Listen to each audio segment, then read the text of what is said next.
Alright, magagandang araw, magandang tanghali sa ating mga followers. Shout out, shout out sa ating mga followers, viewers. Lagi nakasubaybay sa ating walang sawa. Ako po ay magpasalamat sa inyo. Unang-una, magpasalamat tayo muna sa Panginoon. Panginoon, salamat sa imong mga biyaya nga binigay sa aming araw-araw o malaki ang tulong sa amin yung mga binibigay mong sinasabi natin nga biyaya. Bakit may biyaya? No? Ang kalusugan sa katawan, ang kalakasan ng katawan, o ang paggawa ng content dito sa ating channel nga ikaw ay aming inspirasyon o ikaw ay ang naggabay sa amin bawat isang mamayang Pilipino o saan man naroroon ang mga mamayang Pilipino, nandoon ka rin o hindi mo pinapabayaan, Panginoon. Sa wakas na ikaw ay dinadalangin sa mga buong mga mamayang lipunan o sa sanlibutan o saan man silang sulok ng mundo, Panginoon, na ikaw ay walang tigil o sa pagtingin o pagsubaybay sa iyong mga bilang mga anak mo, o ikay nangako nga bilang mga anak mo ay alagaan mo o hindi mo pabayaan. Kagaya sa mga sinasabi nga ikaw ay isang pastol o hindi mo pabayaan yung mga tupa na may pangako ka nga alagaan mo. So salamat, Panginoon, nga kami bilang isang tupa ay ikaw ay nag-alaga sa imong mga binibigay ng mga biyaya. Salamat o walang humpay o binigyan mo kaming kalakasan, ay nilayo mo kami sa mga tawag nito, mga sakuna, mga kanang yung mga tentasyon o mga kung ano pa man dyan, no? So Panginoon, ulitin ko, salamat sa inyo, no, na sa wakas ay magpapatuloy pa rin kami sa aming mga i-discuss namin dito, na gabay ikaw ay magagabay sa amin nga magdikta sa aming kabutihan na ginagawa namin dito sa ating channel, no? So salamat, no. So mga kababayan, tayo po ay nagpapasalamat sa iyo o sa atin sa lahat naman pangkalahatan na tayo po ay bilang may panindigan o may mga pangako ang Panginoon sa atin na hindi niya pinabayaan, maliban lang kung tayo ay hindi lumapit sa Kanya kasi kasalanan natin mismo, no? So dito tayo reaction tayo, mag-comment sa ating mga nakikita natin sa mga post sa mga kasama nating mga YouTuber, no? Para sa ganoon, nakapulo tayo ng magandang mga ibigay natin sa mga bawat isang mamayang Pilipino. Baka hindi pa sila nakarinig nito, o iparinig natin, no, sa mga pangyayari sa ating sanlibutan. So mga kababayan, ditso na tayo, no. Ang INC may rally, mga kababayan, no, sa 28. So hindi natin alam kung anong araw yan, no. Basta may rally, sabi, pero hindi natin alam kung kailan. Basta may rally, 4 na daw nga grupo. Hindi natin alam kung sinong may mga grupo o ano kaya yan. Ay subaybayan lang natin, mga kababayan, no, ang mga magaganap sa rally. Sabi nila, no. So nakikita mo lang natin dito sa mga post sa mga kasama natin. Yung iba hindi nga nagbigay o magrarally o sinong mga higanting mga magrarally. So dito, mga kababayan, wala namang ibang mga masasabi nating higanti, kundi dito sa ating sanlibutan nga binubuo sa Panginoon na may panindigan o may paniwalaan nga bilang sila ay nandyan sa ah, tinatawag ng sanlibutan, no? Sila ay pinagtipon-tipon sa Panginoon nga upang sila ay makarami o ipahayag nila ang kabutihan o naayon sa institusyon, di ba? So, walang iba kung hindi ang ating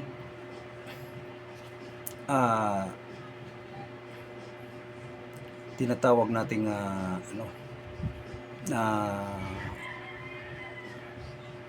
Dante Marcolita nga siya ay bilang iglesia.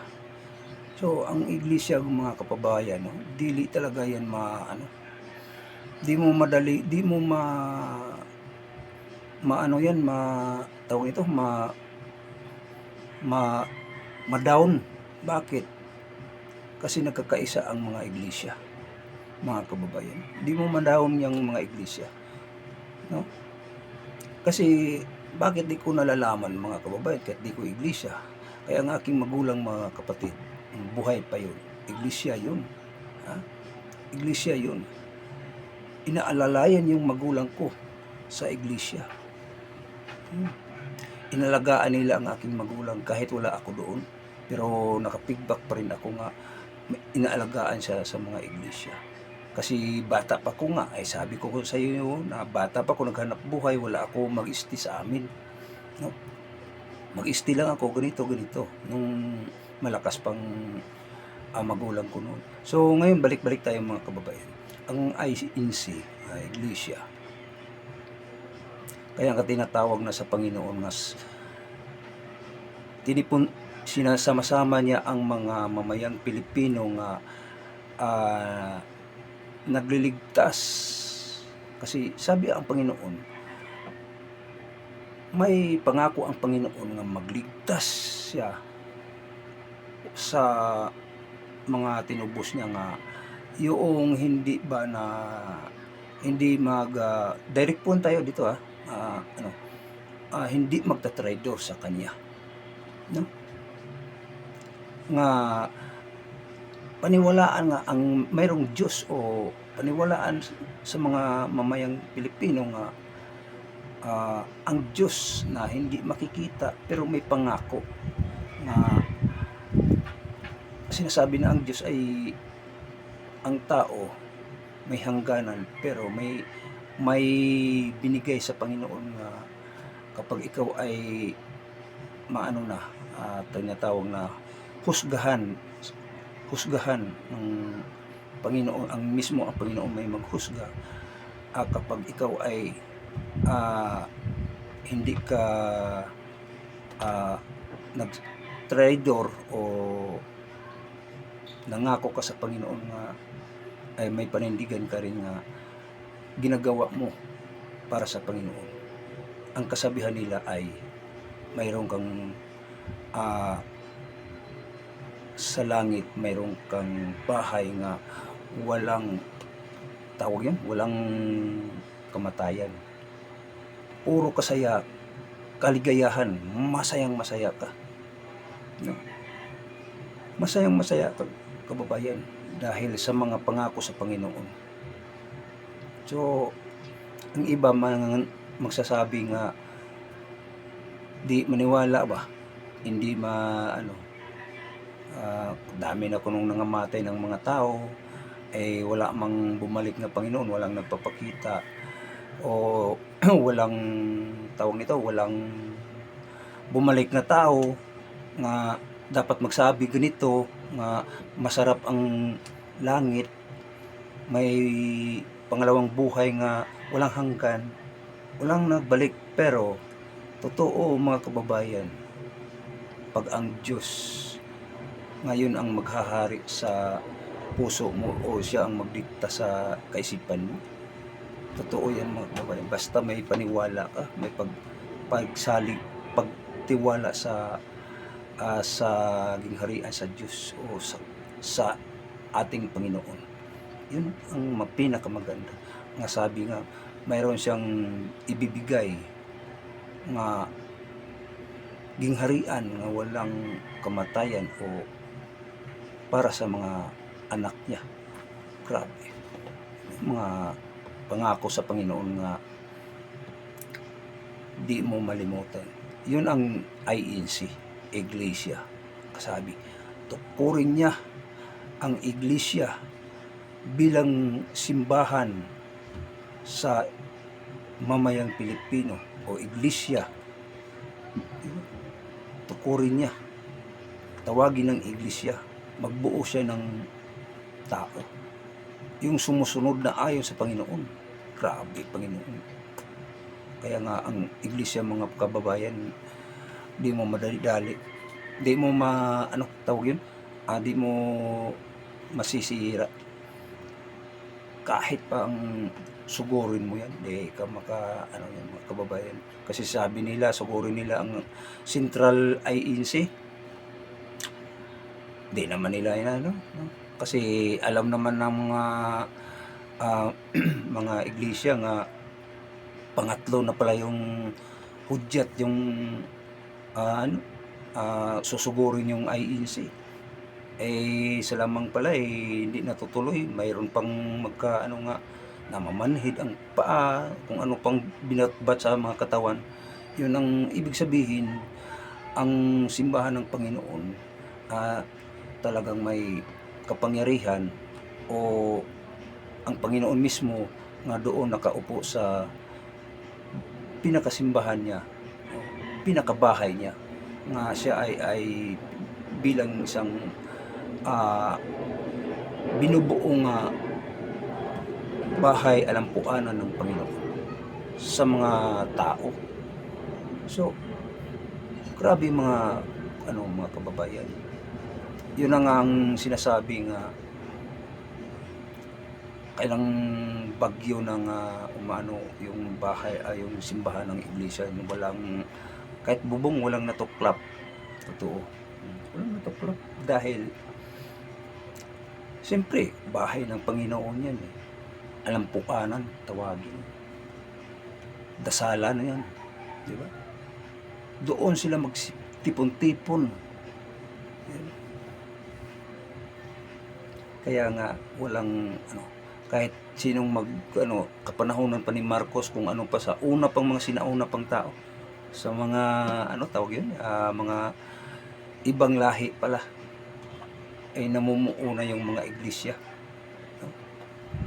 So ganun talaga ang iglesia, pag may samahan, walang magtatraidor dahil siya ang pinagkaloob ng Panginoon, siya ang pinagkatiwala.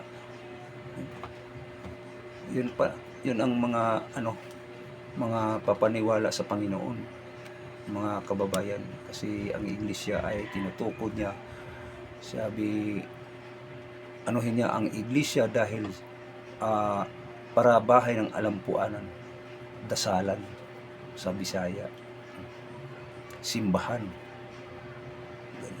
So yan mga kababayan, si Dante Marcolita ay talagang hindi matatakot yan mga kababayan sa pagsalita, o hindi matatakot sa hindi magsisinungaling yan, kasi may sila may isang panindigan na hindi pwede nila, kung anong tama yun ang patutuloy nila.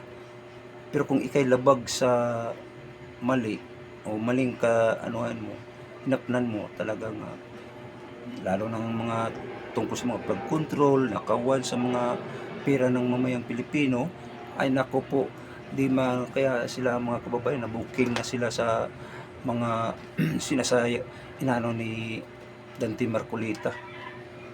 Diba mga kababayan, kung naalala natin yung mga post sa ating mga kasama nating mga kapatiran dito sa social media, na si Dante Marcolita ay isang tinatawag nilang patibong. Pero sabi ni Dante Marcolita, kung hulihin, magpapahuli siya, hindi siya magtatago. Pero once kung makukulong siya, ikulong siya, ay naku po, huwag ninyong gagawin yun, nga hulihin nyo, anuhanin yung warrant. Talagang mananagot kayo sa ano, iba ang mga iglesia, mga kapatid, na may pinagsamahan talaga, may panindigan. Talagang kapag ikaw ay naayon sa batas, ay talagang di ka pwede. Hulihin mo lang nga walang igong pasikaran o walang katotohanan nga paghuhuli, mananagot kayo sa IENC. No? Kasi ang IENC, batas ang ilang inaano, pinapairal. Batas Panginoon. Batas ng Panginoon, batas ng sanlibutan. No? Kaya ganun ang iglesia, may panindigan. Kung nasugod sinisira ninyo ang ng iglesia, yung tawag yun, ang ni Pastor Kibuloy. Pero yan, hindi mo maano yan. Pero ang Pastor Kibuloy karon, ang mga simas, nagpapatuloy pa rin sila. Pero ang si Pastor nandiyan pa sa loob, nagpapatuloy pa rin sa mga gawain nila. Pero kasi siyempre ang Panginoon din ang may nag-guide diyan, hindi yung krukuro lang yan, no? Pero ang pinakadabis talaga, mga kapatid, itong iglesia, no? Kung hulihin na nga walang basihan, puro lang mga fake news yung mananagot nila talaga, mga kababayan. So ganon sila, mga kababayan, ang mga iglesia. Mga mababait yan sila. Sumusunod sa batas ng Panginoon, sumusunod ng batas ng natin, gobyerno. Pero kung sumunod lang sila nga gawa-gawaan ka ng kwento, gawa-gawaan ka ng batas na walang katotohanan, o kung anong kasalanan mo, di mangyaya, nako po, hindi yan papayag. Magkagulo, mga kababayan, ang mundo, kasi iba sila, no? Yan ang magaganda dyan, no? So ang balik-balik tayo, yung mga kababayan, yung itong may rally. So sa 28 ba yun? Subaybayan lang natin, mga kababayan, mabalik-balik pa man din yun, no? So yun ang huling hudyat daw.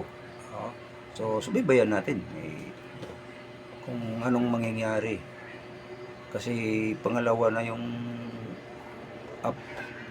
pangalawa ng nila, dapat unahin daw ang komunidad, seguridad sa ating mamayang Pilipino, ipatupad ang tamang batas, ipatupad natin ang magagandang layunin sa ating bansa, itigil ang nakawan. Walang nakikinig, di ba? Di, tama na mga IENC nagsasabi niyan, hindi tayo. Walang Pilipino nga nagsabi ng ganun. Walang simbahan ng Katolik na nagsasabing ganyan. Wala. Kung hindi ang nagsasabi ng mga IENC, tandaan ninyo, mga kababayan. So yan lang, mga kababayan, no? Kung nagustuhan ninyo ating content, paki-follow, paki-share, paki-pindot sa bell button para sa ganun mga updated din kayo na makatanggap sa ating mga ina-upload pa. Sa yung mga nakasubscribe na sa akin channel o nagsubaybay talaga, salamat sa inyo na walang tigil. O yung iba, sasabihin ko dito, ang moderator natin dito, no, mga kababayan, ang tawag nito, SMNI, SMNI ang ating moderator, no? So kasi ang SMNI, walang bahid ng korupsyon talaga, walang bahid ng korupsyon kahit paano. So dito hindi tayo papayag na mayroong mga korupsyon. Kaya itong mga dinidiscuss natin, bawa sa katotohanan tayo, no? O hindi tayo magsalitang hindi totoo. Yung kapiknyusan, hindi tayo magsalita ng mga ganun, kung hindi yung totoo talaga. Ay tawag yan, honest to goodness ang mga sinasabi natin, kung anumang nakikita natin sa sanlibutan. Ayun ang ating italakayin, ating pag-usap-usapan para matitigil yung mga usapin ng mga nakawan o kung ano pa. Marami, no? Maraming problema sa ating bansa. Kasi ang nakaupo sa ating gobyerno ay isang alam naman natin kung ano pangyayari, no? So, ulitin ko mga kababayan, salamat sa inyo. Ha? Paki-share na lang muli, no? So, masaya na ako ng yun ang kaligayahan naming mga content creator kagaya sa akin na pinindot ng bell button na para sa ganun na umaangat na ang ating channel, no? So, lalo na kung magbigay kung si algorithm ng notification bell, mas lalong dahil sa inyo, no? Kasi kapart na yan sa ni algorithm. Kung bigyan tayo, masaya na tayo dyan, no? Pero di tayo maghangad kung kailan tayo mamonetize, mga kababayan. Kahit pa maabot ng 3 taon, 4 na taon, basta magpatuloy pa rin tayo sa ating pagpamahayag dito sa social media, no? So ulitin ko, maraming salamat. God bless, mabuhay, no? Mabuhay, salamat.